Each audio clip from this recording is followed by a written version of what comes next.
Assalamualaikum warahmatullahi wabarakatuh. Waalaikumsalam. Waalaikumsalam warahmatullahi wabarakatuh. Selamat sore Bapak Ibu semua. Terima kasih atas keseterdiaannya yang telah menunggu sangat lama sekali. Maklum saya ini juga masih belajar Bapak Ibu. Mohon maaf sih ya. Pertama-tama marilah kita panjatkan rasa syukur kita kepada Tuhan Yang Maha Esa, yang mana telah melimpahkan rahmat-Nya sehingga kita dapat berkumpul di acara ini dalam keadaan sehat walafiat. Amin ya rabbal alamin. Yang kedua, saya dan Pak Dwi pada hari ini, pada detik ini akan mempresentasikan ilmu yang kami dapatkan dari program guru penggerak ini. Semoga apa yang kami sampaikan bermanfaat bagi Bapak Ibu semuanya. Amin ya rabbal alamin. Izin share Bapak Ibu semuanya.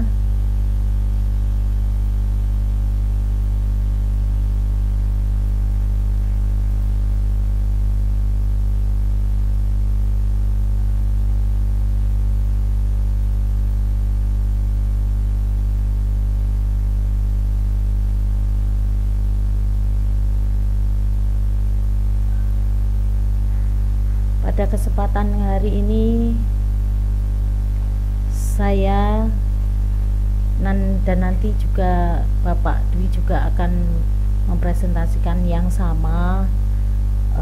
Yang pertama saya dulu, mohon izinnya, saya hari ini mempresentasikan tentang aksi nyata saya modul 1.4 tentang budaya positif.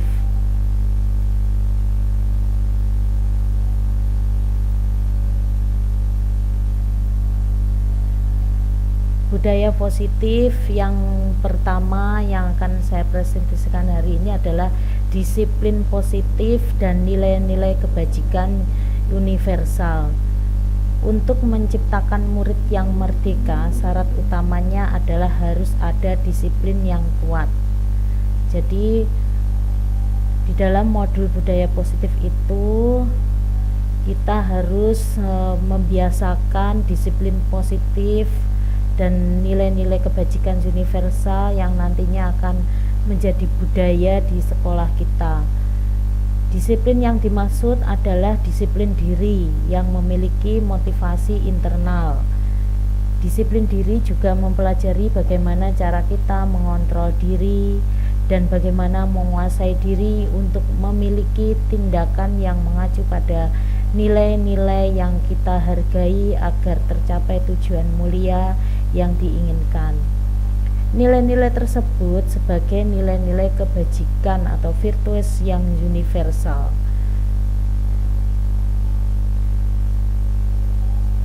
Di sekolah kita, nilai-nilai kebajikan universal itu mengacu pada profil pelajar Pancasila yang diantaranya ada 6 dimensi, yaitu beriman, bertakwa kepada Tuhan Yang Maha Esa dan berakhlak mulia, mandiri, bernalar kritis, berkebinekaan global, bergotong royong, dan kreatif.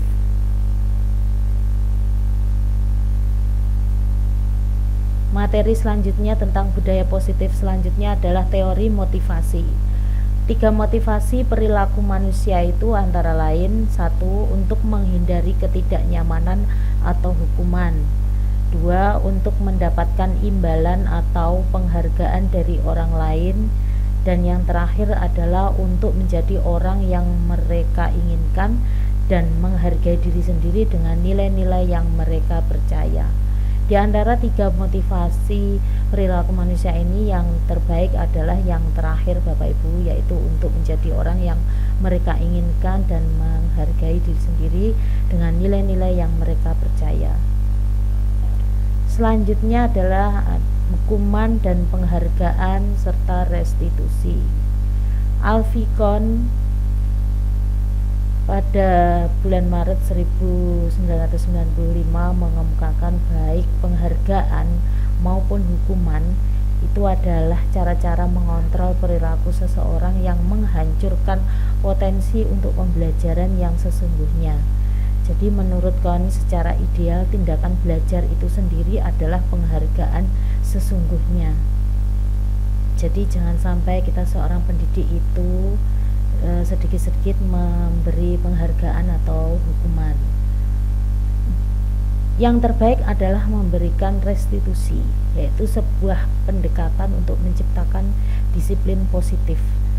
Restitusi adalah proses menciptakan kondisi bagi murid untuk memperbaiki kesalahan mereka sehingga mereka bisa kembali pada kelompok mereka dengan karakter yang lebih kuat. Gosen 2004. Selanjutnya adalah materi keyakinan kelas. Untuk membentuk suatu keyakinan sekolah atau kelas, keyakinan kelas bersifat lebih abstrak daripada peraturan yang lebih rinci dan konkret. Jadi sebaiknya kita di kelas-kelas itu diberi keyakinan kelas, dibentuk sebuah keyakinan kelas, membentuk sebuah kesepakatan yang nantinya untuk menghindari peraturan, karena peraturan itu bersifat memaksa dan ada hukuman jika tidak dijalani. Kalau sebuah keyakinan artinya itu adalah kesadaran dari masing-masing individu. Keyakinan kelas berupa pernyataan-pernyataan universal. Pernyataan keyakinan kelas senantiasa dibuat dalam bentuk positif. Keyakinan kelas hendaknya tidak terlalu banyak sehingga mudah diingat dan dipahami oleh semua warga kelas. Keyakinan kelas sebaiknya sesuatu yang dapat diterapkan di lingkungan tersebut. Semua warga kelas hendaknya ikut berkontribusi dalam pembuatan keyakinan kelas lewat kegiatan curah pendapat, bersedia meninjau kembali keyakinan kelas dari waktu ke waktu. Contoh keyakinan kelas. Ini saya ambil contoh keyakinan kelas 5.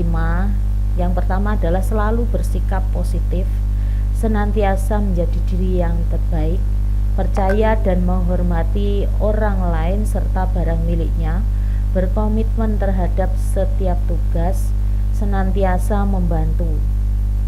Jadi jika ada siswa yang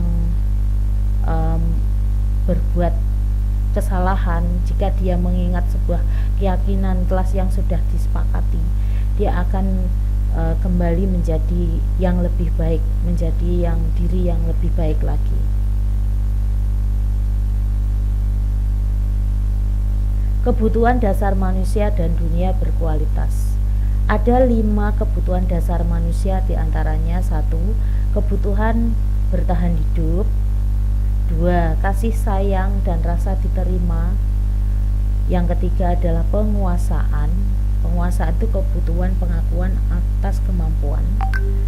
Yang keempat adalah kebebasan, kebutuhan akan pilihan, boleh memilih apapun. Yang terakhir adalah kesenangan, yaitu kebutuhan untuk merasa senang. Dunia berkualitas murid adalah tempat khusus yang dalam pikiran murid, tempat murid menyimpan gambaran representasi dari semua yang murid inginkan. Bila guru dapat membangun interaksi yang memberdayakan dan memerdekakan murid, maka murid akan meletakkan dirinya sendiri sebagai individu yang positif dalam dunia berkualitas karena mereka menghargai nilai-nilai kebajikan.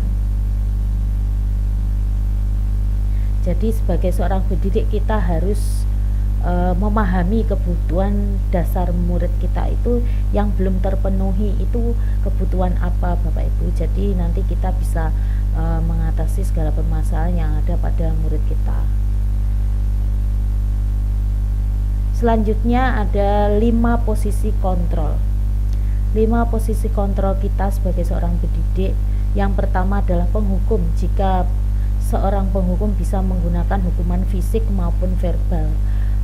Atau yang kedua adalah posisi pembuat merasa bersalah. Pada posisi ini biasanya guru akan bersuara lebih lembut.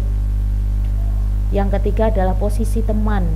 Guru pada posisi ini tidak akan menyakiti murid, namun akan tetap berupaya mengontrol murid melalui persuasi. Selanjutnya ada posisi pemantau. Memantau berarti mengawasi. Yang terakhir adalah posisi manajer, adalah posisi di mana guru berbuat sesuatu bersama dengan murid, mempersilahkan murid mempertanggungjawabkan perilakunya, mendukung murid agar dapat menemukan solusi atas permasalahannya sendiri. Di antara kelima posisi kontrol di sini, posisi kontrol yang paling sesuai untuk guru adalah, dan yang terbaik adalah posisi manajer, Bapak Ibu.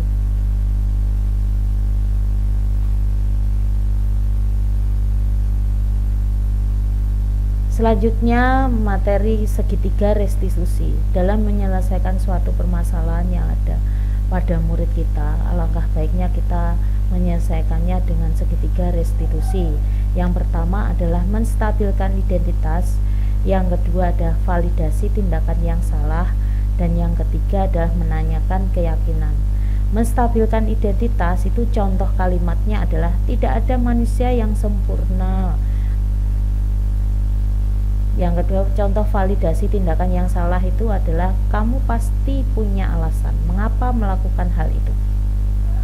Dan yang terakhir adalah menanyakan keyakinan, karena keyakinan yang sudah dibuat sebelumnya, jika mereka bisa mengingatnya, maka apabila kita tanyakan mereka akan bisa menjawab dan akan mempertanggungjawabkan kesalahan tersebut.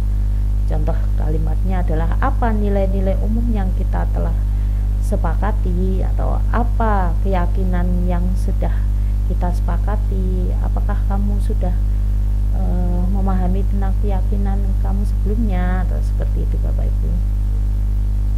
Di sini saya punya contoh praktik segitiga restitusi, Bapak Ibu. Saya stop sharing dulu ya.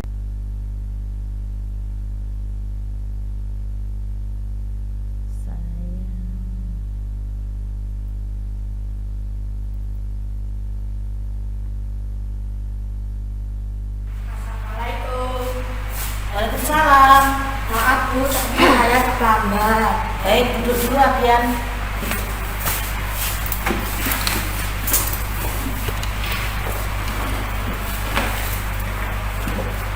Abian, kamu sering sekali datang terlambat ke sekolah. Hari ini pun juga kamu lakukan. Dia paham betul bahwa setiap anak itu pernah melakukan kesalahan, yaitu terlambat datang ke sekolah. Ya, akan tetapi seharusnya kamu tidak mengulang-ulangnya. Kamu pasti punya alasan mengapa kamu melakukan hal itu. Apa alasan kamu datang terlambat, Abian? Dikarenakan kemarin saya tidur terlalu malam dan saya lupa menyalakan alarm, dan juga saya tidak dibangunkan oleh mama. Oh begitu. Ya udah, saya juga tidak akan menanyakan atau mempermasalahkan hal yang sudah terjadi. Sekarang mari kita bicara tentang keyakinan kelas atau keyakinan sekolah kita. Apa yang kita percaya, yang mana yang belum kamu tunjukkan? Iya Bu, saya lupa datang tepat waktu. Nah, berarti kamu tahu kan keyakinan kelas kita. Coba ulangi lagi, apa keyakinan kelas kita? Datang tepat waktu. Baik, jika kamu sudah mengetahuinya, maukah kamu memperbaikinya? Bagaimana cara kamu memperbaikinya? Tidur tidak larut malam dan memasak alarm, dan juga minta tolong mama membangunkan dengan pagi hari. Baik, kemudian kalau begitu jangan sampai terulang lagi ya. Ya baik, terima kasih. Silahkan masuk ke kelas.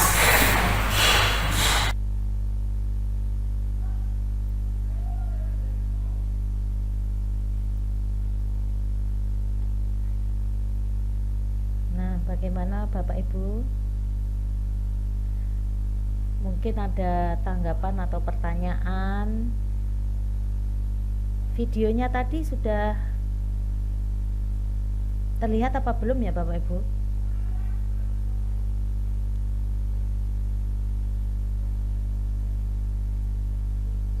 Sudah terlihat, Bu. Oh, nggih. Di awal belum, tapi kemudian sudah terlihat jelas, Bapak. Oh, nggih.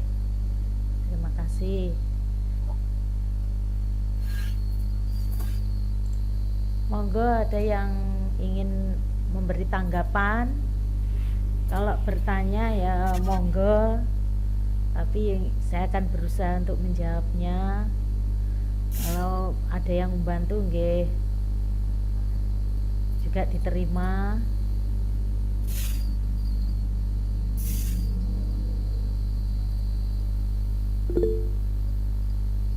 Nggih, siap Bu Wahida. Mohon dinyalakan kameranya nggih. Ya, terima kasih atas kesempatan yang diberikan. Saya di sini mengapresiasi bahwasannya ketika anak melakukan pelanggaran itu sudah dilakukan segitiga restitusi. Jadi guru dalam 5 posisi kontrol sudah menempatkan dalam posisi sebagai manajer. Yang saya tanyakan bagaimana mengelola siswa di awal, terutama siswa baru gitu, untuk mengarahkan mereka memiliki keyakinan kelas yang dapat dijalankan bersama secara konsisten dan berkelanjutan. Demikian Bu Okta, terima kasih. Nggih. Jadi saya ulangi tadi, pertanyaannya adalah bagaimana cara agar konsisten dalam menerapkan segitiga restitusi itu ya Bu? Anak memiliki keyakinan kelas yang keyakinan bisa kelas, mereka ya. yakini, mereka sepakati dan mereka yakini bersama, kemudian dapat dilakukan secara konsisten dan berkelanjutan. Oh, siap, nggih. Langsung saya jawab saja nggih Bu, daripada saya lupa. Nggih, monggo Bu Okta. Nggih,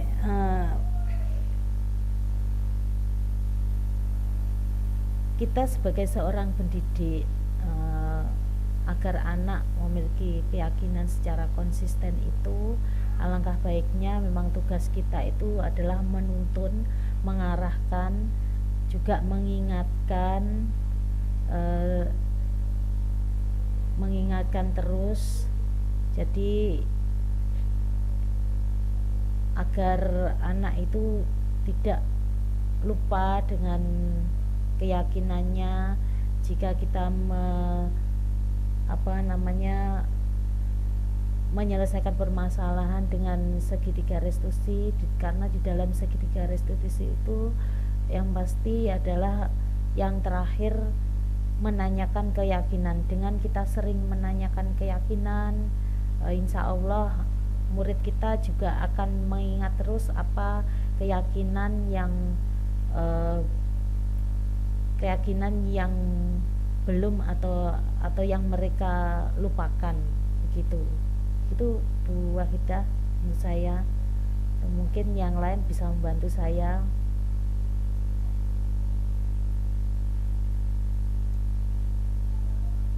Atau sudah saya akhiri, karena juga durasi. Selanjutnya juga akan Pak Dwi juga akan mempresentasikannya nggih. Nggih, Bu Okta, terima kasih. Nggih, terima kasih Bu Wahidah.